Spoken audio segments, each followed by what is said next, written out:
Hello, can you hear me? Yes. Yes. Hi, everyone. Hi, Teresa. Hi, Peter. Hello. Hi, Eugenia. Hi from Australia. And Teresa. Hi, guys. And Anne. How are you, Anne? Hi everyone. It's cold and windy here in Melbourne. How's the weather in Italy? Almost spring. Okay, so good afternoon to everybody. I think that we can start. We are approaching the fourth session of the pre-event forum on intercultural dialogue and learning. And the focus of the event is refugees and migrant education from local perspective. We have already had a very interesting animated morning, and now we are going to finalize the fourth session. Let's introduce myself. My name is Sabrina Rosati, and I work for A35 Foundation of the Municipality of Reggio Emilia. That is a foundation that deals with international relations and projects of the city. And it's a pleasure for me to be here moderating this session. And I would like to thank the Unimore, the Mondo Assieme Foundation and Reggio Children Foundation to having connected us to this event, because it's a very challenging and very interesting issues that we think that the city should address. The session will offer us a global overview of diversity in communities. That is the title of the session, and also the values that could be addressed at local level to address diversity, but also to make it an asset for the development. During the session, there will be 4 presenters that are going to speak. The first one are Professor Reza Moyeni and Peter Muzafferiadis. I apologize if the pronunciation is not so good, from Cultural Infusion for Australia. 100%. Thank you. Professor Teresa De Fazio from Victoria University, again from Australia, that I welcome, and again, thanks for being here. Marie-Louise Moody from the Gauteng province, that I have seen before, and I think she has already joined us. And I also greet her, and we know her quite well. And also I greet Nicoletta Manzini from Mondo Insieme Foundation from Reggio Emilia City, that they are going to provide us very important insight about diversities in communities. Before starting, just some technical guidelines for all the participants, if anyone has joined us just now. There will be a short sum up of the presentation from the presenter, about 5 minutes for each. And after that, we will start with discussion about the presentation. And to contribute to the discussion, we ask all the participants to write directly on the chat if there are direct questions for each presentation or speakers. And if anyone has some comments or contribution or would like to share experiences, can also use the raise hand tool that you find on the Zoom link. And Rita Bertozzi will support me to collect any kind of question and comments, and so she's in the back office. And after the presentation, we will have a discussion about 30 minutes to discuss all the insight. And then we will have the final conclusion from Rita, from Nicoletta and Eugenia to close all the events of this day. So now we can start with the panelists. And the main focus of this session will be how we can valorize at local level the diversity. And we will try to share with you some concepts, some insights, and then also some kind of practical experiences that have been developed in the different parts of the world. I think that it's very interesting because we will have different polls coming from different countries, from different parts of our world, and also from local experiences. So I will ask Professor Peter Muzafferiadis and Professor Reza Moyeni to start with their sum up, giving us a general presentation of the concept of diversity and giving them the floors about this presentation. Thank you very much, Sabrina. And you humble me by calling me a professor. I'm far from being a professor. My whole life has been spent working out in the field, but I have a great interest in constantly studying and trying to keep up to date with the latest academic research. And I'm always surrounded by many, academics and thought leaders and subject matter experts in my organization and a lot of the work that I do. I'd like to officially welcome the custodians of the land where I come from, the past, present, and the emerging custodians.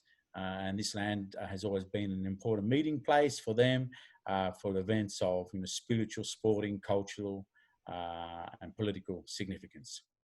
So I'm going to talk a little bit about Diversity Atlas today. And Diversity Atlas, I suppose, in many ways has been the culmination of more than 30 years' work for me in this space of working in this space of diversity.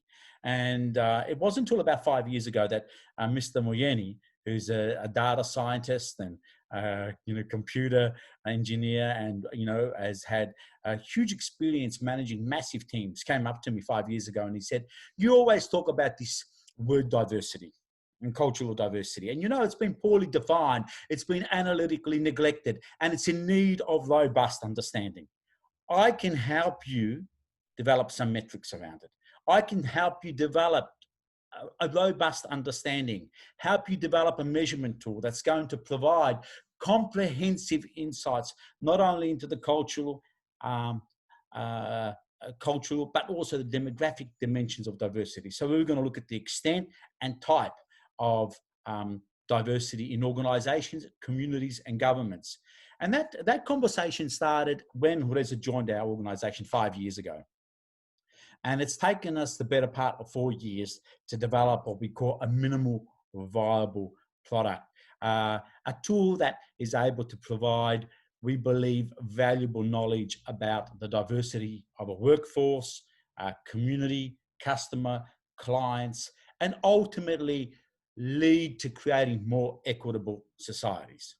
So I've just got some point notes that I'm sort of speaking to here. So I would also go far as saying, what setting is not intercultural? What setting is not interreligious? But every setting is, but we just don't know each other.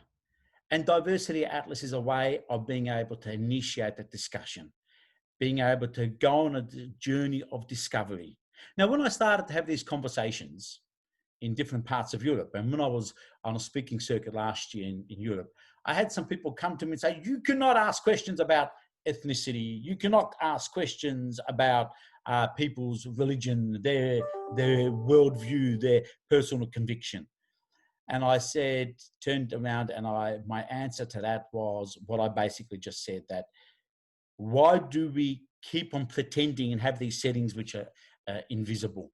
We have more to gain by knowing who the other is than not knowing who the other is. And of course, by discovering who the other is, there's ways of us to find ways to create these more fair, equal, and representative organizations, societies. Fair and equal representation is a universal human right promised by most democratic societies. In democratic societies, the right to representation is enshrined in many laws, but we have to ask ourselves, representation of whom? Whose voices are being privileged and whose are being silenced? How do we ensure that these democratic principles reach their full potential?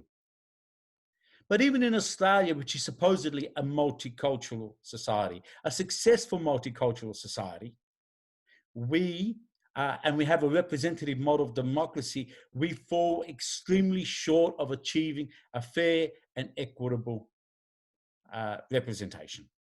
For example, in our parliament, the majority of people are white males of an older age background. Fewer than 20 of the 226 parliamentarians serving in federal parliament have a non-English speaking background. 7%, that is. By comparison, 50% of Australians were either born overseas or had one parent born overseas.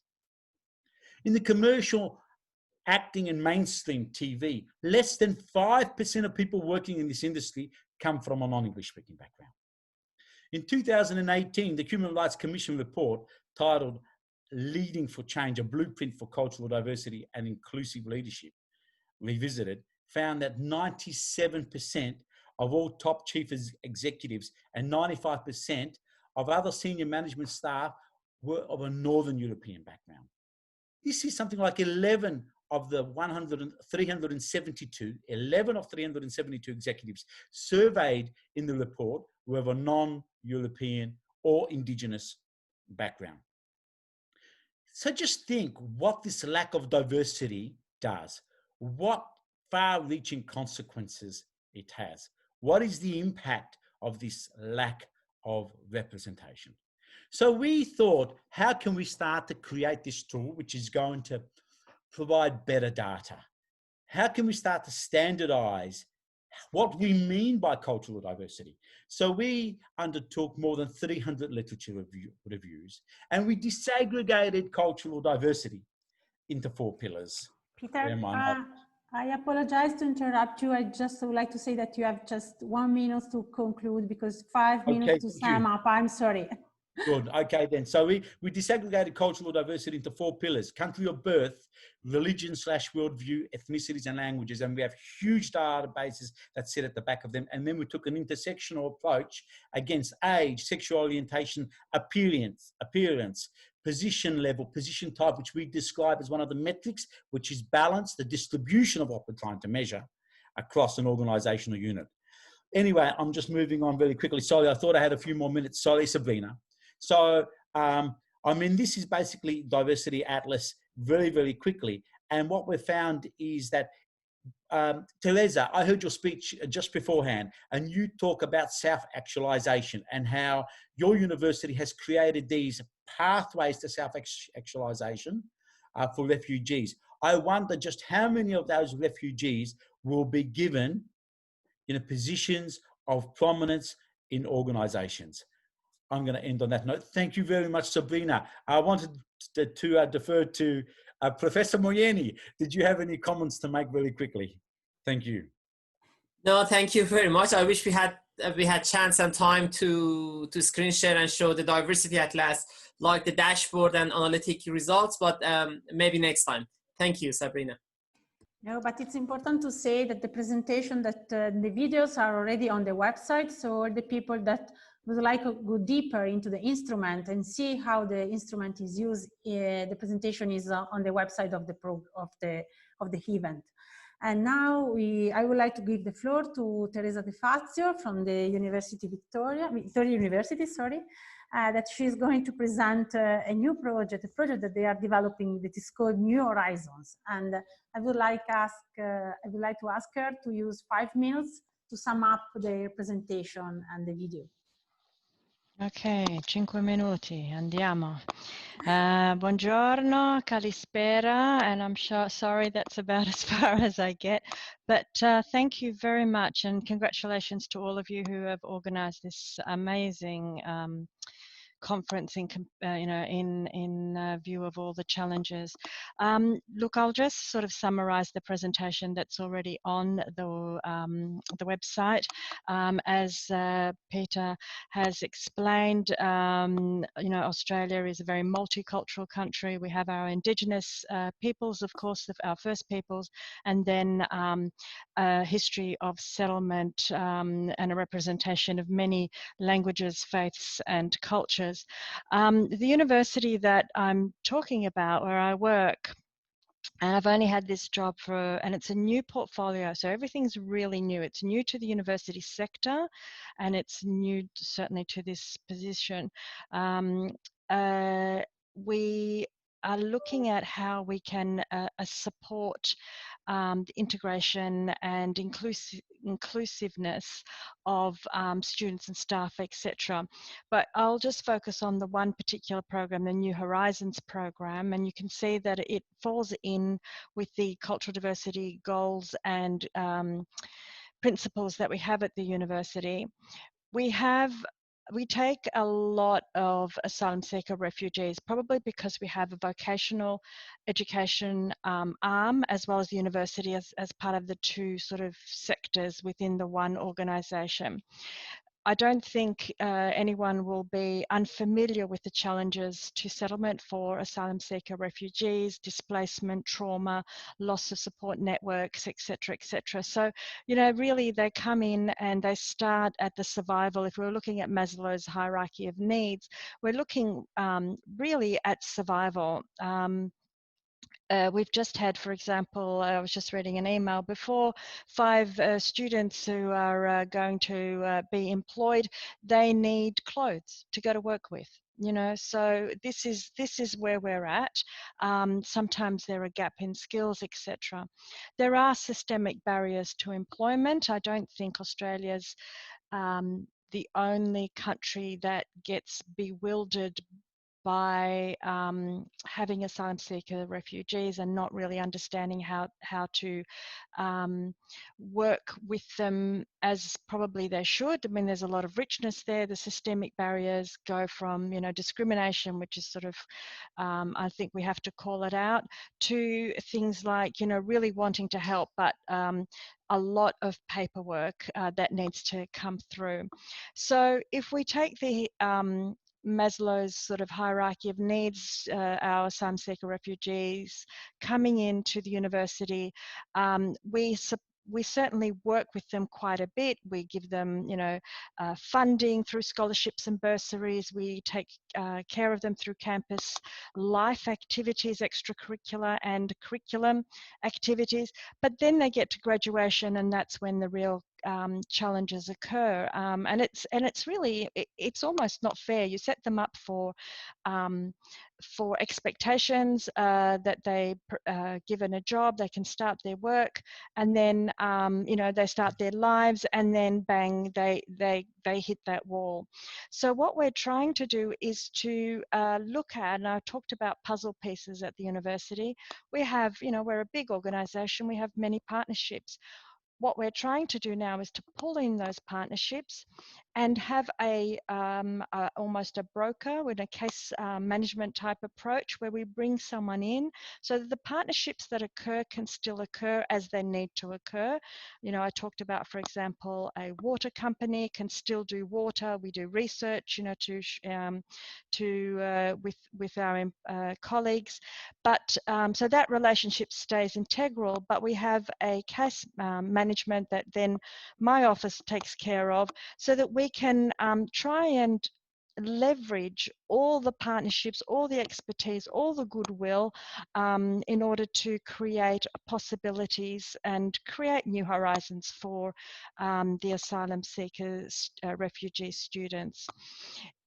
It means that we bring in, we have, you know, all together a safe place for the students to develop their understandings of what it means to get a job in Australia, the conversations they need to have. And there's this beautiful sort of reciprocal partnership that happens between the students and the employers employers grow both as an organisation and individually. So there's all, you know, sort of a sense of self-actualization almost for the employer organisation, as well as the students themselves. And I have to say, for the university, you know, stepping up, and I think it's what Peter was saying, you know, you step into the space of good work and a sort of a vision of harmony and peace, and you you know, everybody gets infected in a very good way. So we are dismantling a lot of barriers. We're finding that the companies we're working with want then to keep dismantling those barriers. So they're coming to us to do some intercultural training with them, to look at how they can deepen the relationships through mentoring opportunities, to have the close relationship with the asylum seeker refugees, because these types of skills and understandings are very important. So we start with a little, we end up with a lot, and it's quite nice. You're not having to push the products onto them. In fact, they're the ones who are coming to us and go, okay, well, let's see what we can do, and we develop them. So it's a nice collaborative response to the challenges of asylum seeker refugee students that everybody ends up winning with. So I think I shall leave it there. I've spoken very quickly. I hope I've managed the 5 minutes there, Sabrina. Thank you. You have been perfect. You totally take the 5 minutes. So great. Thank you very much. It's very interesting because there are a lot of connection, and also the role of the work and employment is very interesting in this idea of diversity. And so now we move from another part of the world, from another multicultural country, and I would like to leave the floor to Marie-Louise Moody from the Gauteng province, and asking her to sum up their presentation about the inclusion of refugees and migrants in South African educational system. Please, Marie-Louise. Hi, good afternoon. I hope you can hear me, Sabrina, and nice to see everybody there. Yes, my name is Marie-Louise Moody. I come from the Gauteng office of the Premier in South Africa. Gauteng is... Marie-Louise, sorry, we cannot see you. Could you maybe switch on the video? Otherwise you can go on. Okay, it says I can't start my... Sorry.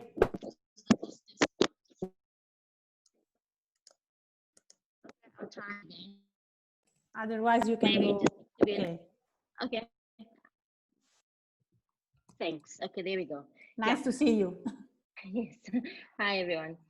I'm from the Gauteng office of the Premier in South Africa. Gauteng is one of 9 provinces. It is it's the most densely populated province in South Africa.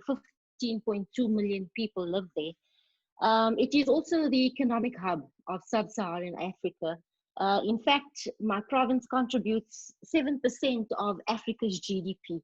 So we are the smallest province in the country, but our contribution is massive. So our issue is not really around the receipt of refugees, but more so an influx of economic migrants. We've had this situation for a long time, from 1994, when the country opened up after the post-apartheid regime. We have seen a huge influx of people coming, mostly from sub-Saharan Africa, but we also have a few migrants who have traveled for economic reasons from Asia, mostly India and Pakistan. Some Chinese people, Greek, Italian, Portuguese people have been here for years. So the migrants from the European area have, in a big way, already over years contributed to South Africa's economy. And what we are seeing now is that the economic opportunities that exist in the southernmost part of Africa are attracting a diverse number of people into the area. In the Office of the Premier, we have a particular way in which we deal with people coming into the country and into the province. We work very closely with an observatory. I'm sure you would have heard of a research observatory at the University of the Witwatersrand. So we call it the Gauteng City Region Observatory. They do lots of research for us on many social issues, but one of them being the integration of migrants and refugees who find themselves into society in Gauteng. We also, from an international relations perspective, My premier is one of the fellow co-presidents of the World Association of Metropolises. So he is the Africa champion. And in that portfolio, my premier takes forth, you know, all matters that affect migrants and refugees, particularly on the continent, as well as tabling that to global forums across the world. We have learned quite a lot through our international relations partnerships. We have a very close relationship with Reggio Emilia itself. In fact, it's grown so strong that annually we host a month long, almost a month long, of sporting activities in our province, and we've taken part. We've sent a huge group of our learners from diverse sections of society over to Reggio to take part in the Tricolor Games. I think it was a year or two ago. So weekly, in the last week of October, we have a celebration around some political ties. Reggio had hosted a stalwart of South Africa in the form of O.R. Tambo. So we celebrate that week specifically with our Italian partners that way.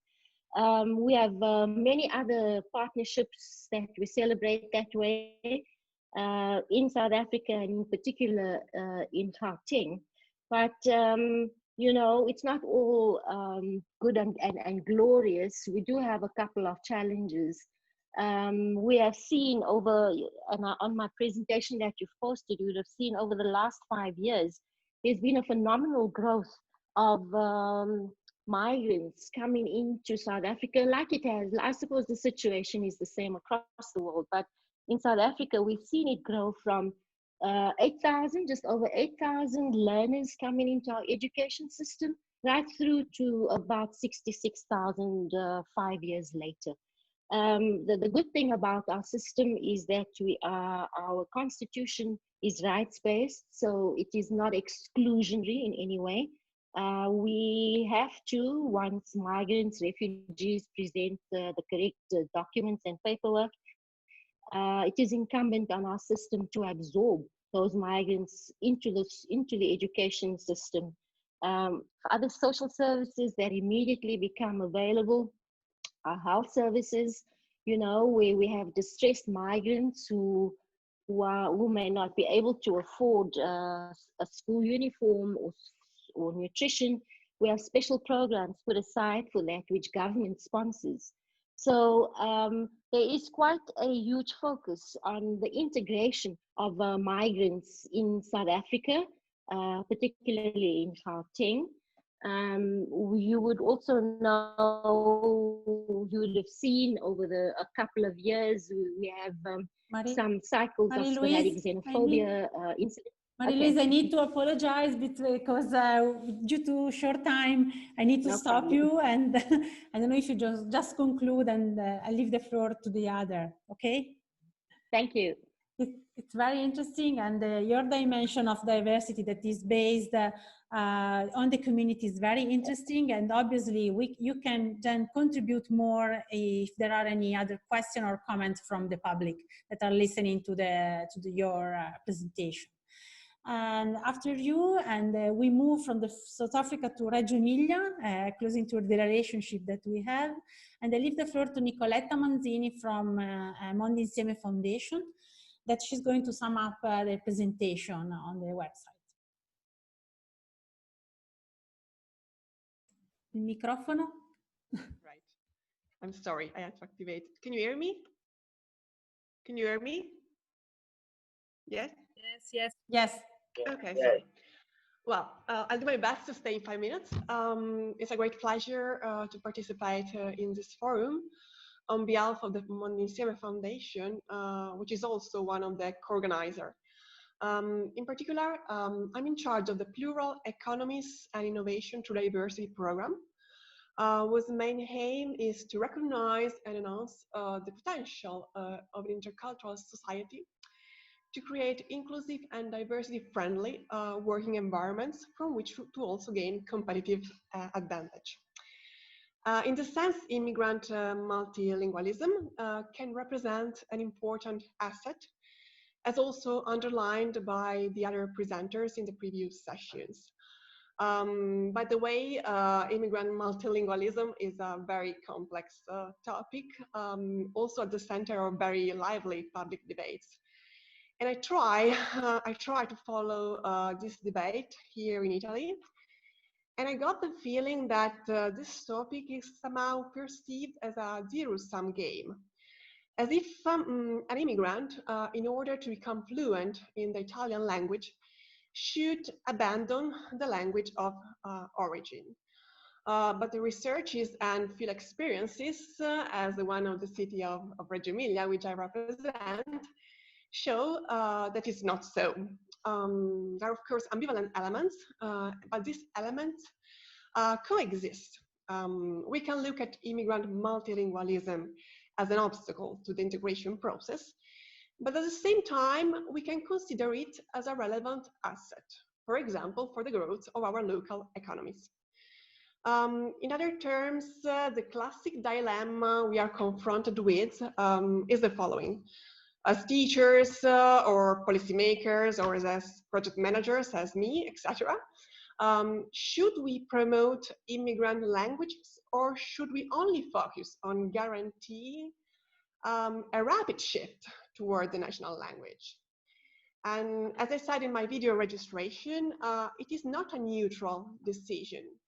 Such choice is affected by the cultural and political landscape that somehow shaped the integration process in a given context. The ideal situation is the one which combines the two efforts, trying to minimize the disadvantages and maximize the advantages. Or if we prefer, to achieve the so-called diversity advantage. Was the city of Reggio Emilia able to do it? Well, I cannot say it as I'm too partisan, but at least I can say that we tried to do it. For those who don't know Reggio Emilia, it is a medium-sized city located in the north of Italy with a relevant industrial system from food processing to automotive design and manufacturing. And it has so attracted many immigrants over the years. Today, the presence of immigrants is one of the highest in Italy, with 17% of them on the total city population. To guarantee a real integration, the city has adopted since the very beginning a two-way integration process targeting the whole local population and not only those with a migrant background. As also my president underlined in his welcome speech, such approach is also based on a dual-track intercultural policies to answer to immigrants' needs on the one side, but also to value them as a resource on the other side. Such a dual track is also visible in the way immigrant multilingualism is treated. We could say that the first track includes a very important and primary investment in the teaching of the Italian language, while the second track tries to encourage not only the maintenance of the languages of origin by all immigrants and their descendant generations, but also it tries to promote their dissemination among the local population, the population of Italian origin. For those who have Nicoletta, I need to recap also your time. Already? Wow.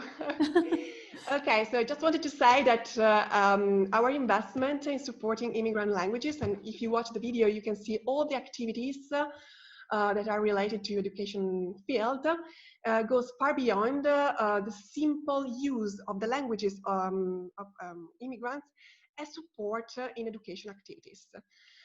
We also share, as the Australian friends, the idea that the local companies can get the most out of them, and more in general terms, out of all competencies resulting from diversity. And to this end, we designed a digital tool very similar to Diversity Atlas called Diversity Rating 2.0, which allow, among other relevant functions, to track the immigrant languages present in a given organization.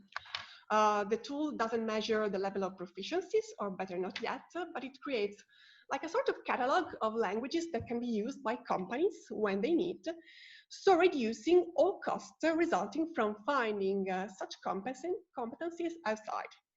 So thank you very much, and I will be pleased to answer to any question if you have. Okay, thank you, Nicoletta. I'm sorry for being the people No, that cut your time. I think that is already people that would like to say and comment something, that it's Veronica Di Mora, I think. Yes, Dimora d'Abramo. It's a cooperative social that provides hosting programs for asylum seekers and refugees in Reggio Emilia as well. Well, I was just sharing the experience of Nicoletta Manzini that has introduced very well something that I'm caring about too. And Dimora d'Abramo, in the office I'm currently representing as the contact person, provides the refugees and the asylum seekers career guidance and job placement.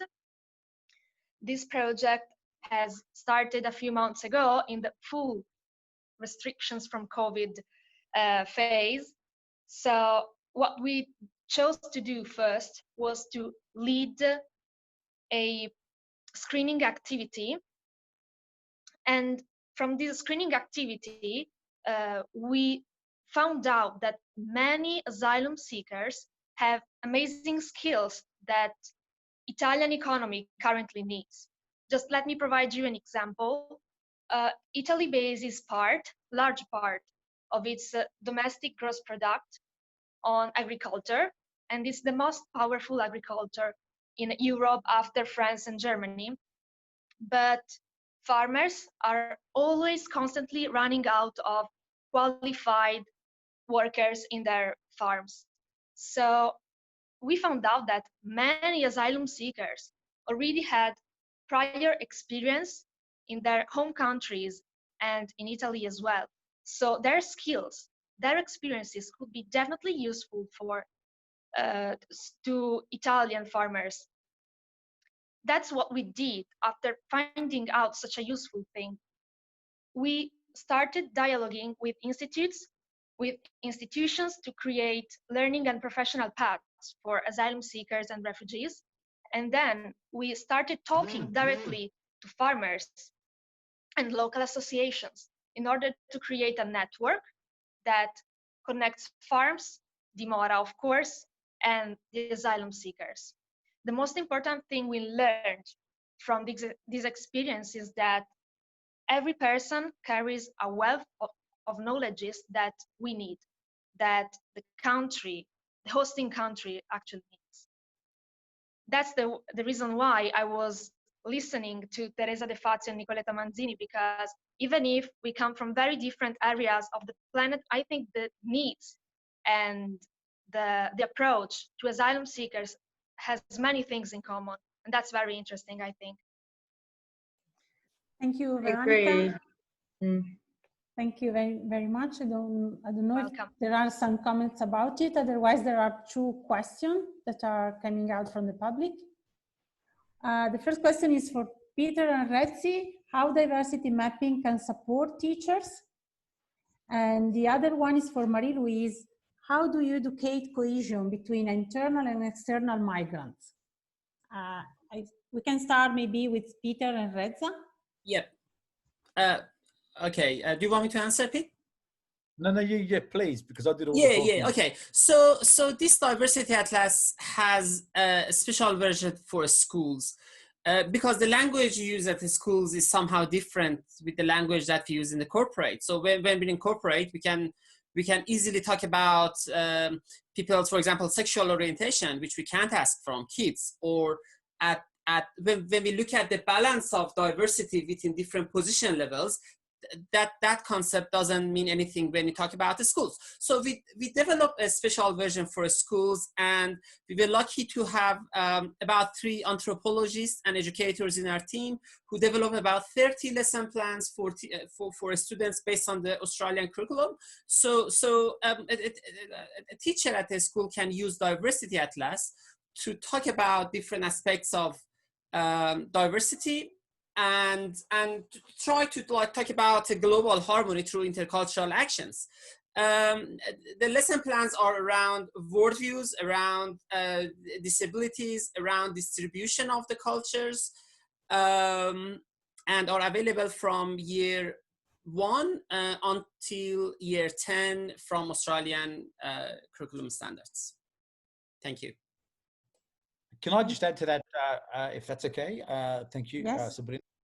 Just really quickly, I suppose one of the other bigger benefits of Diversity Atlas for schools is also for governments in being able to ensure that they've got workforces that are culturally responsive and to some extent are being able to match the student population. So if they're noticing huge waves of migration coming into a particular area, and then all of a sudden there's a whole lot of babies being born representing maybe a certain ethnic groups, then they can start to plan ahead and go, okay, in the next 5 years we're going to have all these students from perhaps the Horn of Africa, or it might be some other parts.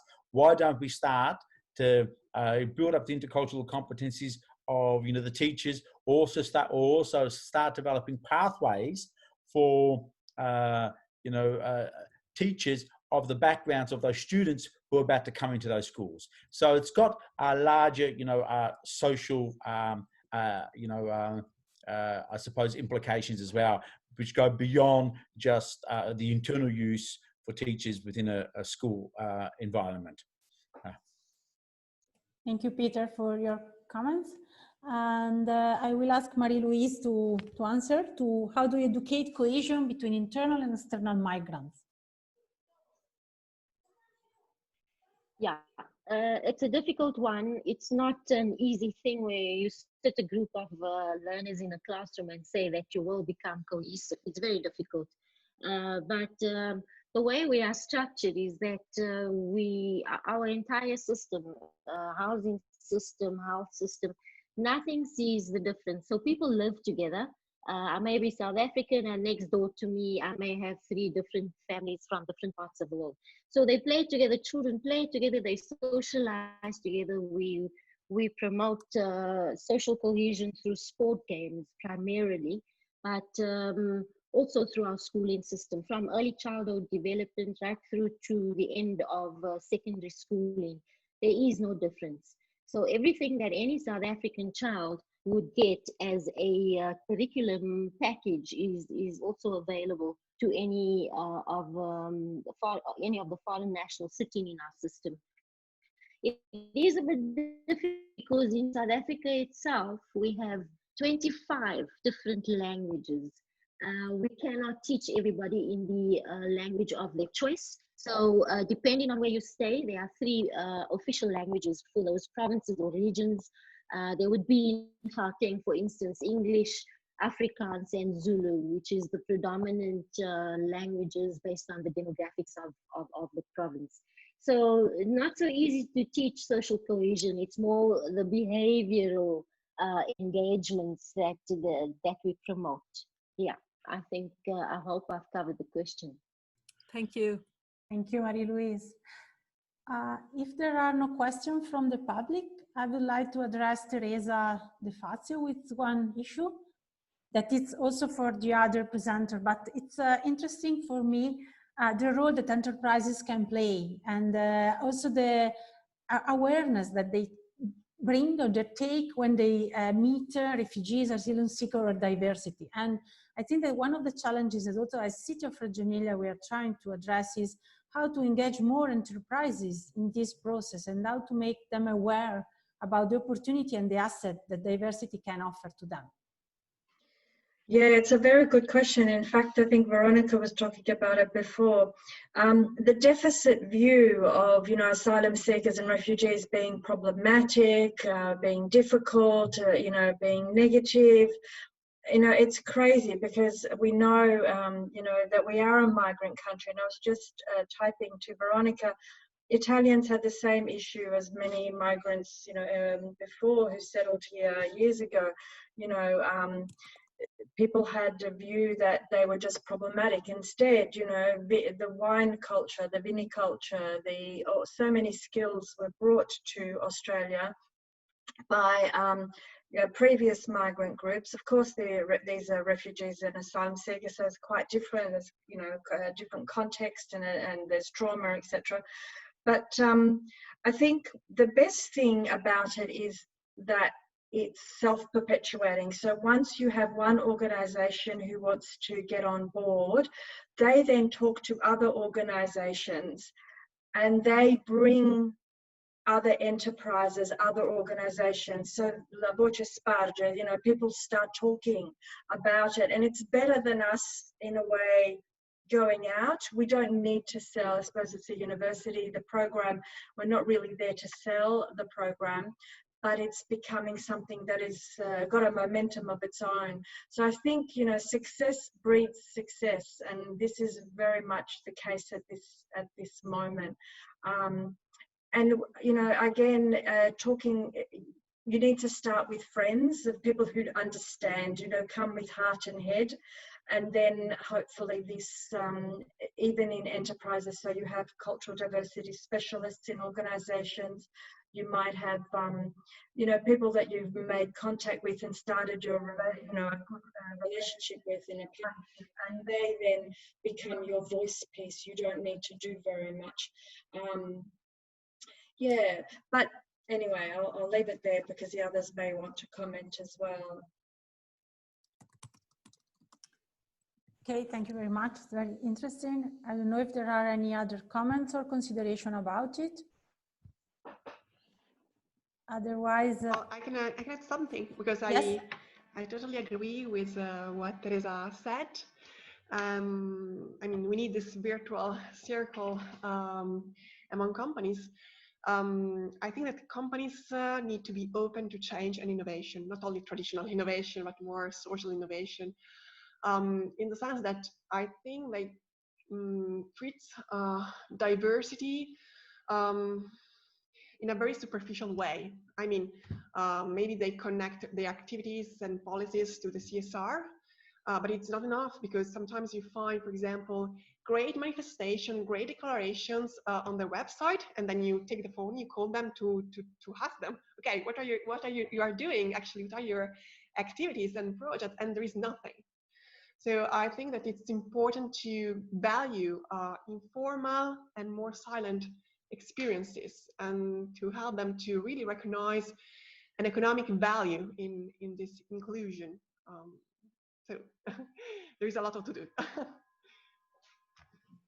Does the Italian government have a social sort of scheme to try and establish asylum seeker refugees, or are these sorts of schemes in other countries?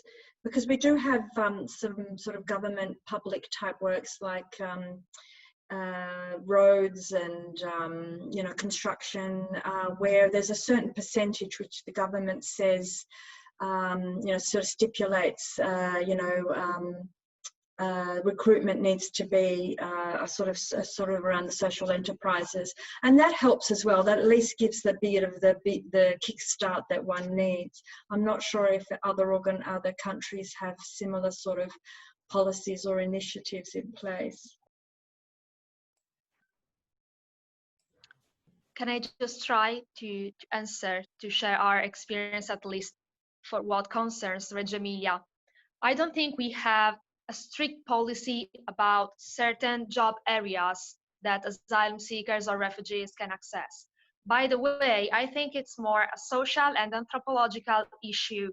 They do access certain areas, even if they could access many more areas. I don't know if I answered or if I've been clear, but you know, many refugees and asylum seekers end into, I don't know, agriculture or underqualified areas just because their titles and their study or work experiences in their home countries are not validated here in Italy. And that's a pity, because they, as I said, they do have experiences and skills that can make some areas, some sectors, economic sectors here in Italy come alive, come back to life. So this is an issue, but they could do much more, and that's what we basically try to do every day, to allow them access many more areas and increasing their chances in the job market. Yes, thank you. I don't know if there are any other comments about these issues, because what it seems to me is the idea that is something that also Marie-Louise was saying before, the idea to build a community about this idea of diversity. So it means that there is the need to engage all the actors, from the companies, from the people, from the social actors or sports actors. Marie-Louise was also speaking about sports. So the community engagement about diversity. And so there is one comment, from Reggio Emilia Arcigay, about assessing certain jobs or not as immigrants in Italy. The government just decided to give out 6 months working visas, but just for jobs in the fields and such. Okay, I don't know if you want to read on the chat, but what is, I think it's important, it's what are in very short appeals, which is your recommendation for policymakers about it? Because if we need to work on community engagement about diversity, which could be the recommendation also for at local level, what policymakers should do to better engage community about diversity? It's a question for all the presenters in a very short, I can say also slogan about.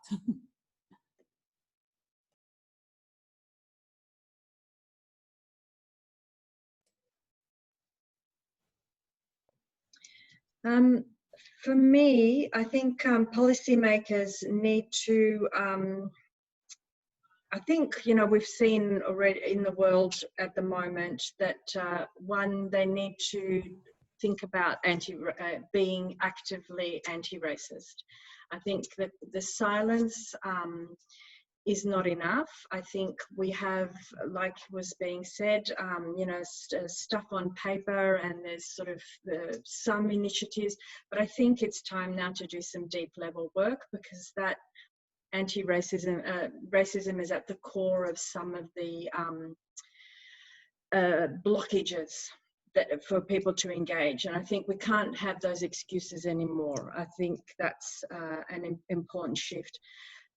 And then there's accountability. So policies need to make organizations accountable at local government level, whatever, you know, levels of government at different countries will have, but certainly at local government level, so that they are responsible in delivering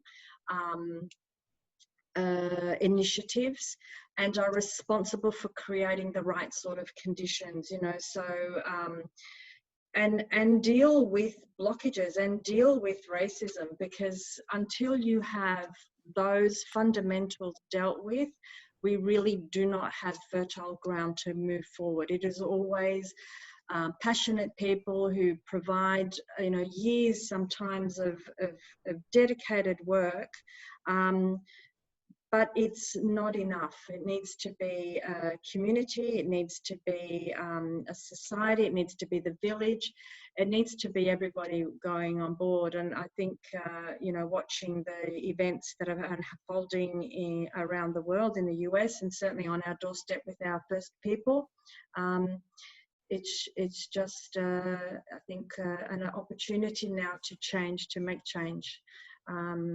And this may be even a policy for organisations of a particular size, for them to have policies, to have codes of conduct, to have harassment and bullying and you know, policies in place, you know, for them to get sort of acknowledgement and awards. We have a women's gender employment award, and you get it through a certain criteria, but it has nothing, it's all about women, but it has nothing to do with women of culturally diverse backgrounds or women with disabilities.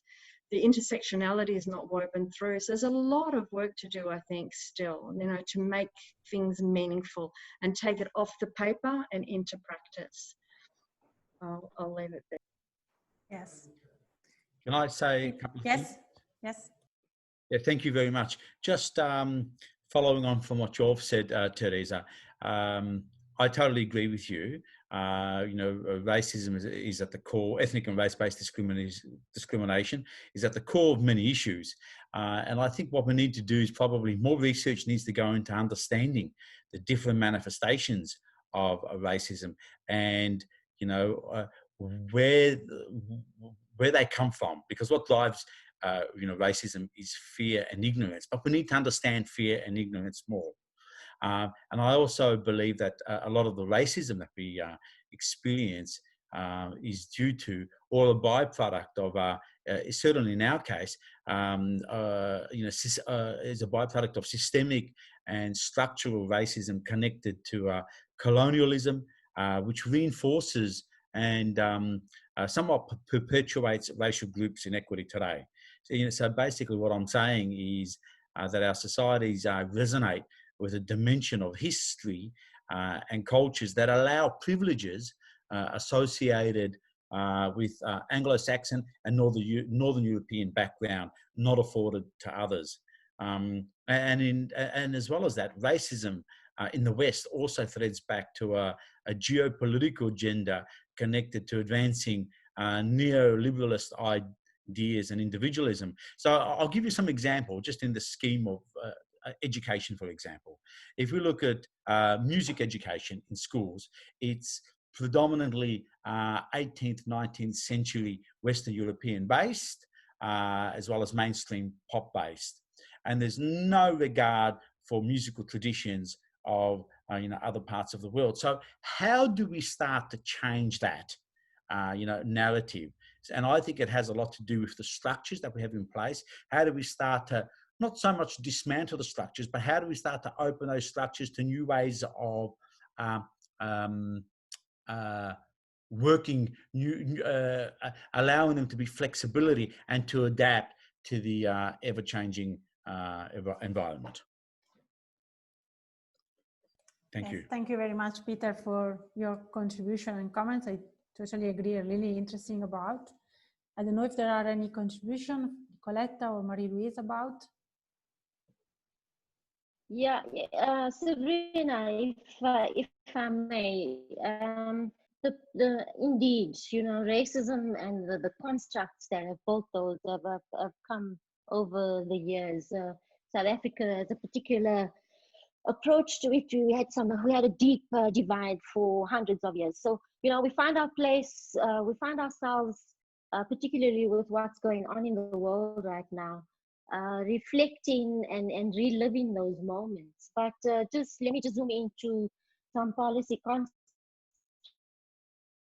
At a national level in South Africa, we've adopted something called the Social Cohesion Strategy back in 2012 already. And specifically to drive that policy into communities, we realized that one needs to build a social compact. You cannot move forward without some social solidarity between South African people, South African nationals, and foreign nationals who have come into the country. So we work very closely with a forum called the Africa Diaspora Forum, but also the HIP Alliance, which is the alliance with Hellenic, Italian, and Portuguese people. We also have our policy makers guided by what we call a social cohesion champions and nation building group. So on a quarterly basis, you know, from a policy position, what comes out of the research from our city region observatory, they would receive sort of updates on what it's looking like for various sectors of society. It's something you have to work at continuously. Cohesion doesn't come naturally. You have solidarity for it to happen. Thanks. Thanks, Marie-Louise. I think that there is another request for comments from Alberto Nicolini, I think. No? Hi, good day. Yeah, I just wanted to mention, thank you for the opportunity. I just wanted to mention two things about diversity. The fact that, first of all, many people migrating, well, first of all, I should say I'm from Archigay, which is a local organization, LGBT organization, and we have a very strong immigrant group, people who escape mostly from sub-Saharan Africa because of their gender identity or their sexual orientation. And so this is one issue that should be really kept in front of our eyes, that there are some people who escape a place and they are still discriminated among the people who are the most discriminated, which is often people of immigrant, well, the immigration population. Also, about policies that are put into place in Reggio Emilia, we have this sort of agreement that was signed also by Mondo Insieme and by the police and by the hospital, in which everybody agreed on certain values and started acting on this, about fighting, of course, homophobia and transphobia. But this also touched the immigrant community, because thanks to Mondo Insieme, we had the translation of many materials and also cooperation on very different levels. So I do believe that when one speaks about diversity, there needs to be also a level that goes a little bit deeper, and also teachers can do something about it, because when you speak about some topics, you open up doors for other people to come and talk to you, even privately, and saying, look, you really spoke about me. So I just wanted to point that out. Thank you. Thank you, Alberto, for your contribution that I really appreciate. I don't know if there are any comments, but I think that since that time is end, I think that we can close this session. And I really would like to thank all these presenters and all the people that have attended. It has been very, very interesting. And I agree with all of you that it's a challenging issue, and we should work deeply and together to try to address this concept of diversity and this asset, because we really think that is an asset for the city and the community. And so now, for closing the session, and I think all the event, I will leave the floor to Rita, Nicoletta, and Eugenia to say something about the morning and the afternoon. Let me give the floor to Nicoletta first, because she appears only now, but in reality she works a lot for this event. So if it is possible, I prefer to start with you, Nicoletta. Oh, well, thank you, Rita. It was not necessary. No, anyway, on behalf of the Mondo Insieme Foundation, I would like to express my gratitude to all presenters for their time and for their very relevant contributions. And my gratitude also goes to all participants for having stayed connected all the time. So actually, I checked the names, and I could see that most of the people participated in all the 4 sessions. So it was a very long morning. I have to say that Rita, Eugenia, and I, as member of the scientific committee of this forum, put a lot of efforts in selecting the most significant experiences on the topic.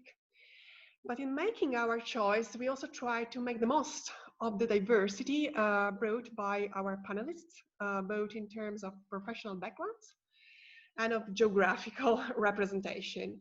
And a common element to all presentation, I think, was the importance of creating the conditions for a paradigm shift and for a change of narrative, without forgetting migrants and refugees' needs. It's very, very important to emphasize their agency. It was stressed by the most of the presenters. And I would also like, to recall the importance of facilitating a stronger integration among small informal actions carried out by small organizations, together with more broader institutional actions. in order to get all the local population on board and to reach a greater impact. I think it's very important to have this integration. Otherwise, we have very interesting initiatives with a certain impact, but it's important to have a great and effective social change, which can come out only from a greater integration. And to conclude, I would just I would like to say that such discussions are not an end in itself. As it happens, you know, you go to conferences, you go to, it's interesting, you get to know people, but then it's over. I think they should be considered more and more as a starting point. So I invite you to stay in touch with us and among you in order to keep this very important topic and also the agency argument at the top of the international, national, and local agendas. So thank you very much.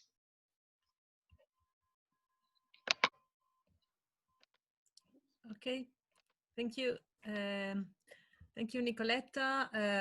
I want to say only a few words before giving the floor to Eugenia. Yes, of course, it has been a long day of work, but I want also to thank the Fondazione Reggio Children. We have here Giulia and Massimiliano. We are on the back, but they are there. We organized as 3 institutions altogether this conference, but it is for us an opportunity to build a network, to start, to share experiences. I know that the Forum on Intercultural Dialogue and Learning is not the first step. It is a process. So this is one opportunity that we share with you. And as we thought about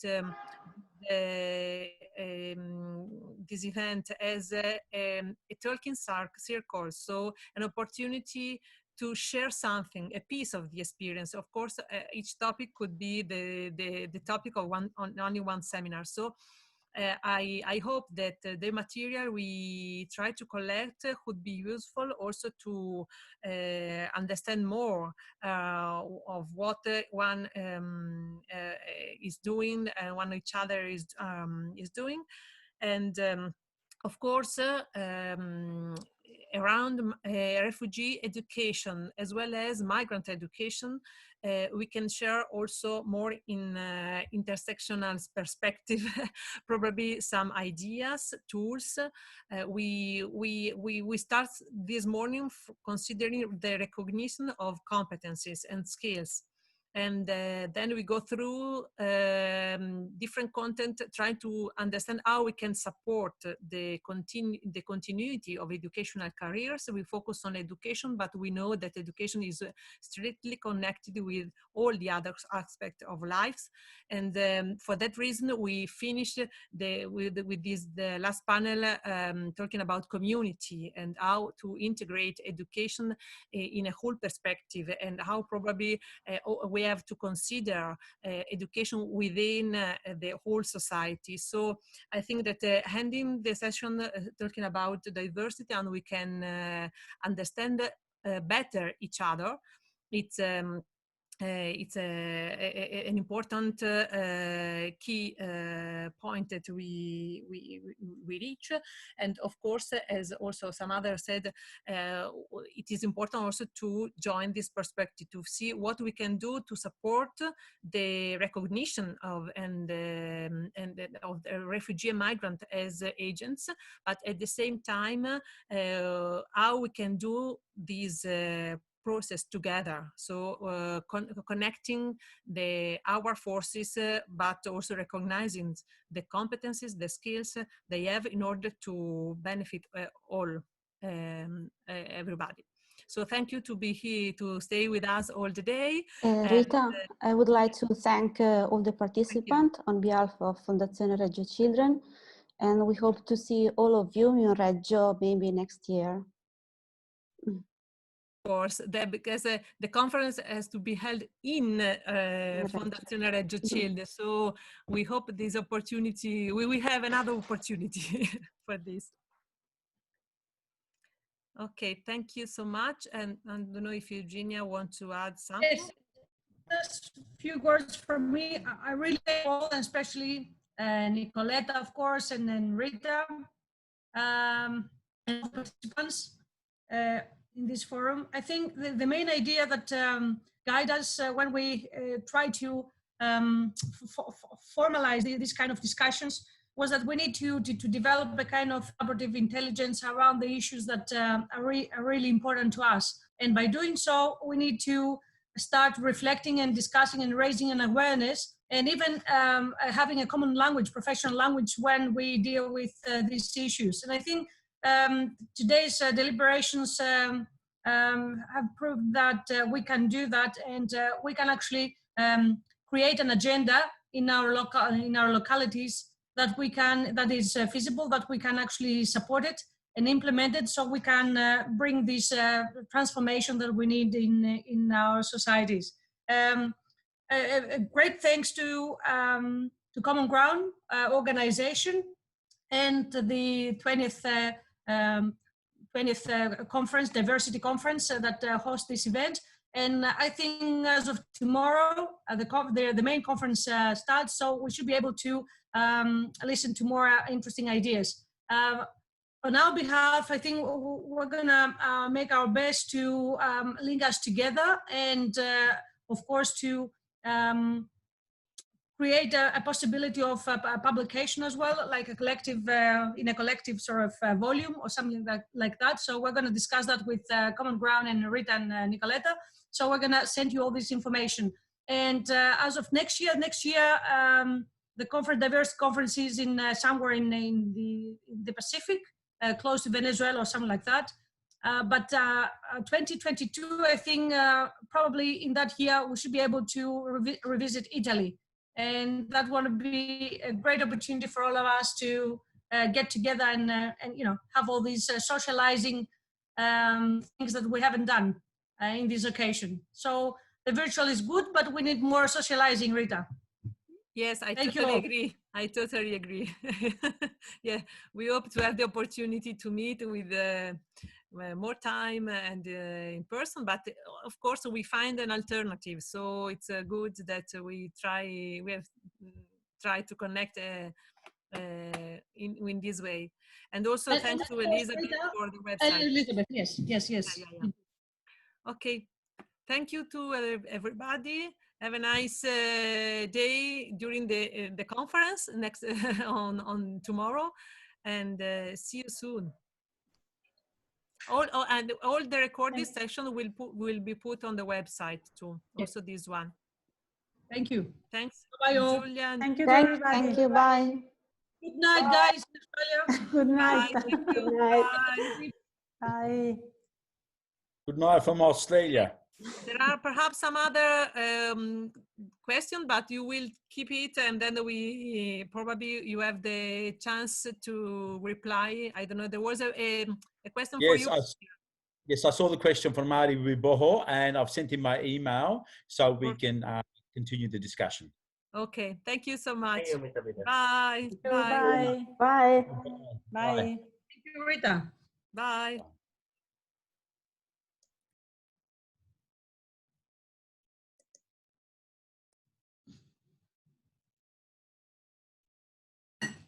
Bye, Julia. Thank you. Thank you. Bye. See you next time. And we'll get in touch. Thanks for all the help. Yeah, thank you. Bye. Bye.